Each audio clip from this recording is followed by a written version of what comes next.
آپ کے اس کانسٹیٹیوشن نے پچھلے 75 سال سے نہ میری عزتیں محفوظ کی، نہ میری زندگیوں کو تحفظ دے سکا، نہ میری محنت کو تحفظ دے سکا، نہ میرے روزگار کو تحفظ دے سکا، نہ میرے چاندر اور چاندیوانی کو تحفظ دے سکا۔ پھر اس کانسٹیٹیوشن میں صرف 90 دن کی بات نہیں ہوگی۔ میری ریکویسٹ ہے پریزیڈنٹ صاحب سے کہ اگر آپ نے آئین کو نافذ العمل کرانا ہے تو پھر صرف 90 دن میں الیکشن کی بات نہیں ہوگی، اس کے اندر موجود تمام مناط مجھے چاہیے، میرے وہ تمام حقوق مجھے چاہیے جو اس کے اندر ہے۔ اگر اس پہ تحریک چلا سکتے ہو بسم اللہ، ہم لڑنے مرنے کو تیار ہیں۔ لیکن میں کوئٹہ سے روانہ ہوا ہوں اپنے کانسٹیٹیوشن کے کنسپٹ کو کلیئر کرنے کے لیے کہ میں پاکستان میں کانسٹیٹیوشن کو سمجھ سکوں کہ کانسٹیٹیوشن ہے کیا۔ میں آج آپ لوگوں سے سمجھنے آیا ہوں کہ یہ آئین اور دستور مجھے سمجھائے کہ یہ پاکستان میں ہے کیا۔ اگر آئین اور دستور اس لکھے ہوئے کاغذ کا نام ہے جس کے اندر لوگوں کے رائٹ کو پروٹیکٹ کرنے کی بات کی گئی ہے، جس کو نافذ العمل ہونے کے 50 سال بعد بھی آج تک کسی کو میسر نہیں، اگر اس کا نام ہے تو اس سے ہم نہ بلد ہیں، نہ ہم اس کو پروٹیکٹ کر سکتے ہیں، نہ ڈیفینڈ کر سکتے ہیں، اور نہ اس کو پریزرو کر سکتے ہیں۔ اور اگر آئین اور دستور اس عمل کا نام ہے جو پچھلے 76 سال سے اس ملک کے اوپر نافذ العمل ہے، اس کو نہ پروٹیکٹ ہونے کی ضرورت ہے، نہ ڈیفینڈ کرنے کی اور نہ پریزرو کرنے کی، وہ چل رہا ہے اور چلتا رہے گا۔ وہ آپ سب سمجھتے ہیں کہ اس ملک میں کانسٹیٹیوشن کیا ہے جو عملی طور پر نافذ العمل ہے۔ وہ اسٹیبلشمنٹ کی زبان سے، اسٹیبلشمنٹ کے قلم سے نکلی ہوئی ہر بات کانسٹیٹیوشن ہے، اور اس کے علاوہ کچھ بھی نہیں۔ تو میرے سینئرز میری رہنمائی کریں کہ کانسٹیٹیوشن پاکستان میں کیا ہے۔ اگر اس لکھے ہوئے اس تحریری جو یہاں پہ ہمارے سینئرز نے بات کی کہ ہم نے اس میں بہت وائٹل کردار ادا کیا اس کو کانسٹیٹیوشن کو مرتب کرنے میں، with due respect sir، میں بلوچستان سے تعلق رکھتا ہوں۔ آپ کے اس کانسٹیٹیوشن نے پچھلے 75 سال سے نہ میری عزتیں محفوظ کی، نہ میری زندگیوں کو تحفظ دے سکا، نہ میری محنت کو تحفظ دے سکا، نہ میرے روزگار کو تحفظ دے سکا، نہ میرے چاندر اور چاندیوانی کو تحفظ دے سکا۔ پھر اس کانسٹیٹیوشن میں صرف 90 دن کی بات نہیں ہوگی۔ میری ریکویسٹ ہے پریزیڈنٹ صاحب سے کہ اگر آپ نے آئین کو نافذ العمل کرانا ہے تو پھر صرف 90 دن میں الیکشن کی بات نہیں ہوگی، اس کے اندر موجود تمام مناط مجھے چاہیے، میرے وہ تمام حقوق مجھے چاہیے جو اس کے اندر ہے۔ اگر اس پہ تحریک چلا سکتے ہو بسم اللہ، ہم لڑنے مرنے کو تیار ہیں۔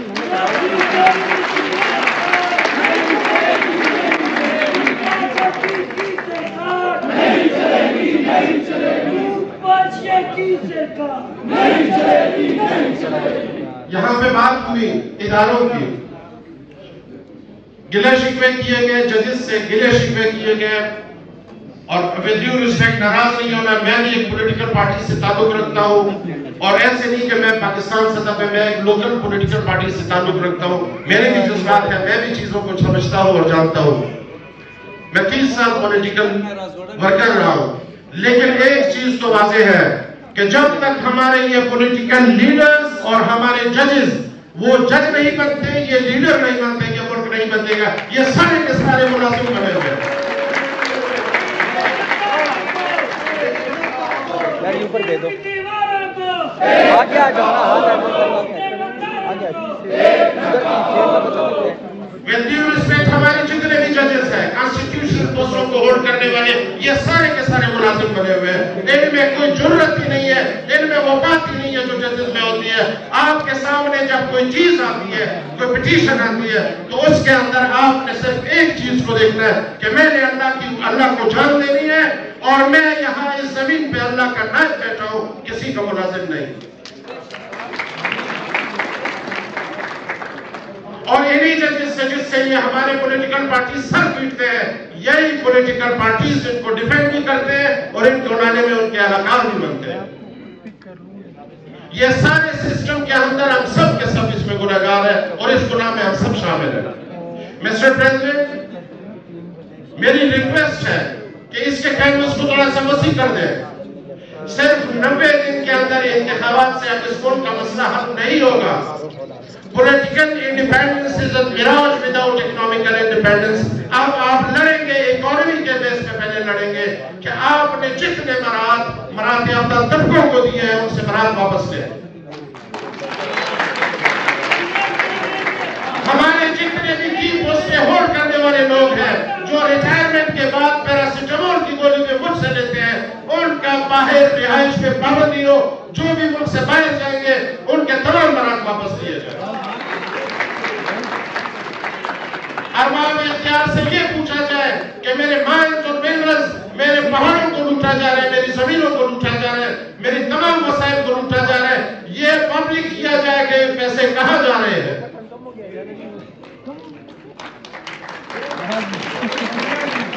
ہمارے زمینوں کے پتھر بک رہے ہیں، پتھر بھی بکتا ہے اور پانی بھی بکتا ہے. ہم تو اس صوبے سے تعلق رکھتے ہیں جس کی مٹی بھی بک رہی ہے ڈرلنگ کے نام پہ. جہاں پہ بھی ڈرلنگ ہوتی ہے آئل اینڈ گیس کی، تو ہماری مٹی اس میں استعمال ہوتی ہے کہ اس سے آگ نہ بڑھے.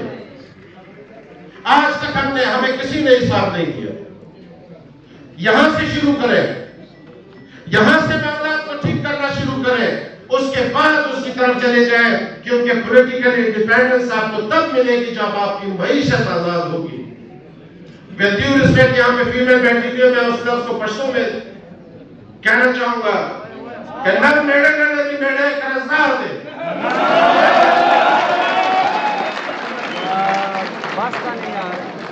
مرد کا کوئی شوہر نہیں ہوتا، اس کا شوہر اس کا قصواف ہوتا ہے. اور آپ کا شوہر IMF بن چکا ہے، آپ کا شوہر امریکہ بن چکا ہے. پہلے آپ اس شوہر اور بیوی ہونے کی طاقت کو اپنے گلے سے اتار دیں. یہ بوجھ جب تک آپ نہیں نکالیں گے آپ اس کے اوپر کسی کو بھی بٹھا دیں. میں تو یہ سمجھتا ہوں یہ موجودہ سسٹم کے اندر پاکستان میں اگر زمین پہ فرشتے کو اتار کر بھی بٹھا دیا جائے تو یہ سسٹم اس کو گرفت کر دے. فرد واحد چیزیں نہیں چلاتی ہے، فرد واحد کے ساتھ ٹیم ہوتی ہے، وہ ٹیم چیزیں چلاتی ہے. اور ہم اور آپ دیکھ رہے ہیں ٹیمیں کیسی ہوتی ہے کہ یہاں پہ ایک بندہ آتا ہے تو وہ تمام تاش کے بندوں کی طرح نکل جاتے ہیں. ہم نے اور آپ نے ریسرچ کی دیکھ لیا، میں اس پہ مزید روشنی نہیں ڈالوں گا.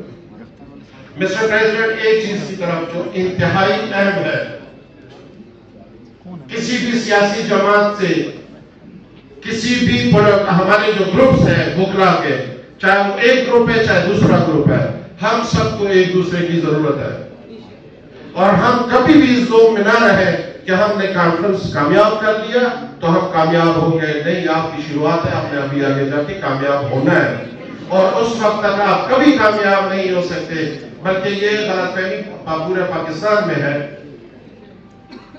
دنیا کی جہاں تک میں نے تاریخ پڑھی ہے، 2 کتابیں میں نے بھی پڑھی ہوگی، پھر سنی ہوگی بہت سے سیاسی اساتذہ سے.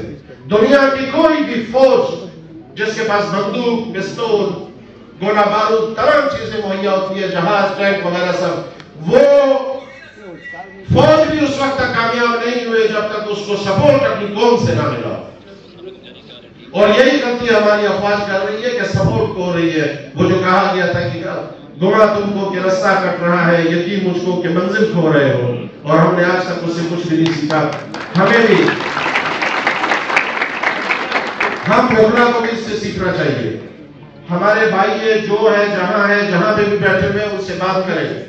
اگر ہم اپنے باہمی معاملات کو حل نہیں کرا سکتے تو ہم پورے پاکستان کے مامے اور چاچے کیسے بننے جا رہے ہیں، کیسے سب پاکستان کا ٹھیکہ لیتے جائیں. میری ریکویسٹ ہے کہ سب سے پہلے جتنے بھی ہمارے وکلا نمائندگان ہیں وہ سارے ایک چھت تلے بیٹھ کے ایک لائحہ بنا لیں. اور ایک اور ریکویسٹ ہے with due respect to all seniors، جو بندہ اس وقت وکلا کی کسی تنظیم کی نمائندگی نہیں کر رہا، اس کو نہیں چاہیے کہ وہ کوئی سٹیٹمنٹ دے دے. اور اس چیز پہ پاکستان بار کونسل یہاں سے مطالبہ ہونا چاہیے کہ ہمارے یونیفارم کو کسی بھی جلسے اور کسی بھی فورم کے اوپر اس وقت تک استعمال نہ کیا جائے جب تک وہ بندہ نمائندہ نہ ہو وکلا کا. وکلا کی نمائندگی کرے گا تو یونیفارم میں جا کے اسپیچ کرے. اگر وہ وکلا کی نمائندگی نہیں کر رہا تو آپ لوگ بھی اس چیز کو ریئلائز کریں کہ اپنے یونیفارم کو رکھ کے کپڑے پہن کے کسی اور ڈریس میں جا کے آپ ایڈریس کریں. میں معافی چاہتا ہوں, معذرت چاہتا ہوں اگر کسی کی دل آزاری ہوئی ہو, دل آزاری کی معافی چاہتا ہوں. لیکن ایک چیز پہ دوبارہ جاتے جاتے زور دوں گا کہ ہمیں اتحاد اور اتفاق کے ساتھ زندہ رہنا ہے. ہمیں اتفاق ہوگی تو ہم زندہ ہوں گے, اگر نہیں تو ہم میں سے کوئی بھی زندہ نہیں رہے گا. کتاول زیب ماول زیب نبتے نبزین.